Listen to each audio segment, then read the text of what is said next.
Here's the question. Is the honeymoon over or is it too soon to tell? Governor Michelle Lujan Grisham's middling 41% approval rate caused some tongues to wag this week. The Morning Consult research company conducted the poll of New Mexicans from January 1st through March 31st. It also showed a 33% disapproval rate. Now, those of you who are mathematically inclined notice that means 26% were undecided or had no opinion whatsoever. Here to discuss this topic and more are Julianne Grimm, editor of the Santa Fe Reporter. Mark Boitano is here, former New Mexico State Senator. Former New Mexico State Senator as well, Diane Snyder is here. And Martha Burke, she's a friend of the show, political psychologist and author of the book, Your Voice, Your Vote. Martha, I'm going to stay with you on this. The governor came in with 57% of the vote coming into office, but what does this mean? Is it just too early to tell, or are folks still sort of getting a feel for her style and what she wants to accomplish? It could mean some or all of that, Gene, Right. but I think one thing that it means is this may not have been a very good poll. Gotcha. I took a hard That look. happens in this world. I took a hard look at this poll. Right. I looked at, well, first of all, the news reports of the poll all read the same way, almost word for word, That's right. as if they had copied the press release mostly. Mm-hmm. So there's that. But I tried to look into their methodology. Mm-hmm. They had almost nothing. Almost nothing on methodology. They just say, we poll 5,000 people a month every month. They didn't say who they polled, what was their sample, Wow. where did they take it from. But the main thing that showed sloppiness to me on the poll was they said they asked people, do you strongly approve, somewhat approve, strongly disapprove, somewhat disapprove, or don't know, no opinion. So they said that. Right. But when they reported the results, they reported just approve, they didn't slice it, disapprove, or never heard of her. Wow. That Really? was quite a departure from what they claimed they asked. So kidding. all of that made me sort of doubt the poll. Interesting. But getting to the substance, Sure. it overlapped the session, Right. which I thought was interesting. They didn't say how many people they polled at any given point in the session, Noticed that too. what was under debate at the time. That's right. So I would say let's take that poll with a grain of salt. She was elected with 57% of the vote. She got most of what she wanted in the session. To me, that's sort of external evidence that her approval rating may be higher than 41%. That's a good point there. Senator, you know, the idea that this happened during the legislative session, how does one honestly get a bead on a governor's performance before she's really honestly started? You know what I mean? You gotta sign some things, get some things going to get folks a feel for what's going on here. What's your sense of it? Yeah. Well, Martha's point about the accuracy of polls is interesting.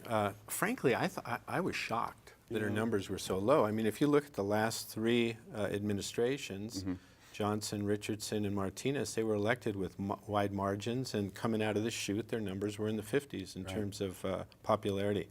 So I was quite shocked. I think there are two reasons why the poll numbers, if they are accurate, are low. One is, you know, the last election was, you know, in the world of identity politics, I think gender, race, age played a part.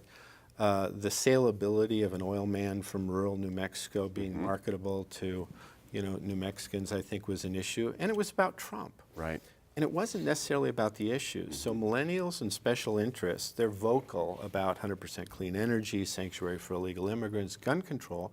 But you know what? 78% of voters are over 50. And the issues that are of concern to them are different than the issues that are of concern to millennials and special interests. They're concerned about public education, okay? And we backed out the accountability system that was very popular with business groups and showed evidence of improvement in public education, replacing it with, we're not sure. Border security is big for them. We talk about 100% renewable, but 1 out of every 9 jobs in New Mexico is related to the oil and gas industry, and there are a lot of voters that have friends, family members, and associates in those industries. Yep.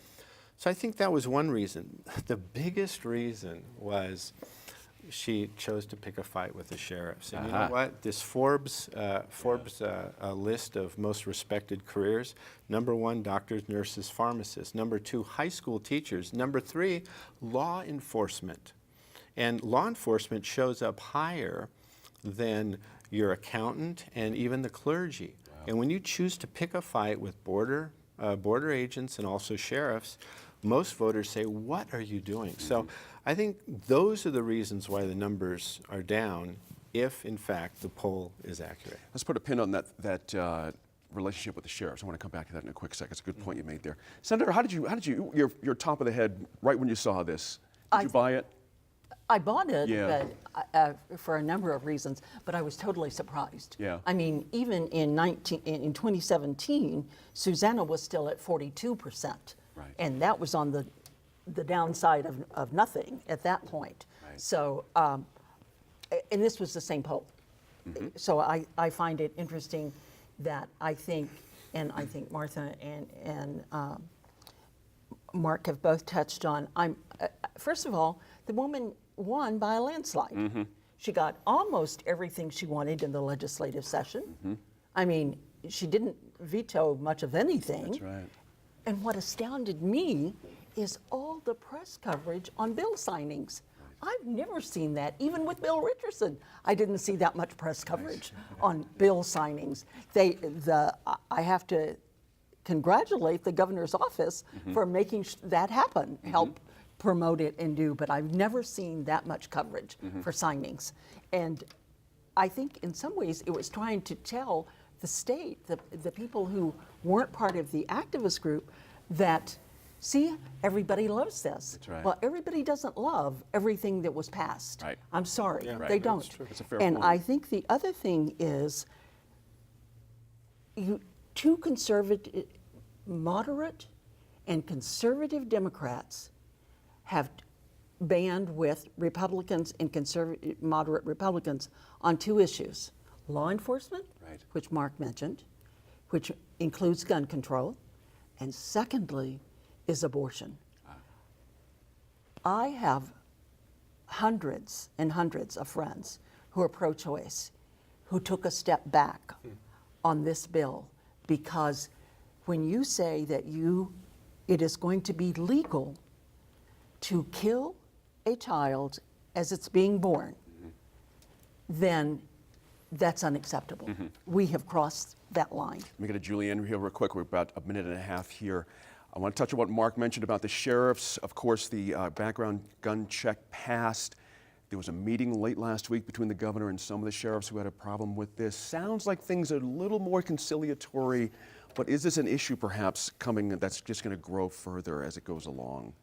I think probably. I mean, I think the level of governance and the efficacy of changing the gun laws is really something that's a hotly debated, topic. I think with respect to why the governor's approval rating may be where it is today, I think that people are generally feeling very skeptical and angry about the government, no matter which side you're on. There was a point in the materials, and I appreciate your analysis of kind of how those materials were presented, because as a member of the press, we have expectations about what you get from someone who's putting out a poll, and you're right, that material wasn't contained there. But there was a note there that talked about how governor's popularity kind of shifted across the nation, and they said that on the whole, Democratic voters are less hostile toward Republican governors than vice versa. So when you consider sort of that level of hostility that each side had, I think it's also important to your point about the media coverage of this administration. The previous administration really went out of its way to avoid answering questions, avoid giving interviews, everyone from the governor to the cabinet secretaries on down. But they read to children. Well, but we're not seeing that with Governor Lujan Grisham's administration, and you see this concerted effort to, encourage contact with the press. These department secretaries, the cabinet, they're getting on the phone with reporters, and the press conferences that the governor has called already, I think she's had more public appearances where the press was invited than we ever saw during the Martinez administration. She was just kind of Fair point, reclusive. too. Yeah. Have to wrap that there. It's all the time we have on that topic. But when we come back, we look at the alarming number of shootings in Bernalillo County so far this year.